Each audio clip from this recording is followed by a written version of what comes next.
اكتر مهاجم اتظلم في تاريخ الكره المصريه عبد الحليم علي، عندليب الكره المصريه. يحبوه كل الزملكاويه وكل الاهلاويه برضه. عبد الحليم علي من افضل المهاجمين لانه كان بيعرف يستلم تحت ضغط، كان بيعرف يلعب بدماغه، كان بيعرف يسدد من بعيد. ما حدش يقدر ينسى هدفه الجميل اللي جابه في عصام الحضري لوب لما الزمالك كسب الاهلي 3-1.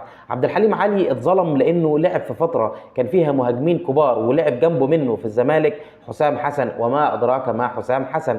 عبد الحليم علي برضه حظه سيء مع المنتخب لانه ما حدش بيفتكر له غير اللقطه اللي كانت في نهائي افريقيا 2006 لما ضيع ضربه الترجيح قدام كوت ديفوار في النهائي.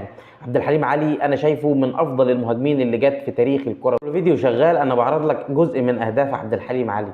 ركز في طريقه الفينش، في جمال الفينش، في طريقه احرازه للاهداف. عبد الحليم علي كان عنده ملكه غريبه في انه يطلع الهدف بدقه واتقان بشكل جميل جدا ممتع للعين. عشان كده كل الناس كانت بتحب عبد الحليم علي، لكن سوء حظه ان هو جه في الفتره دي.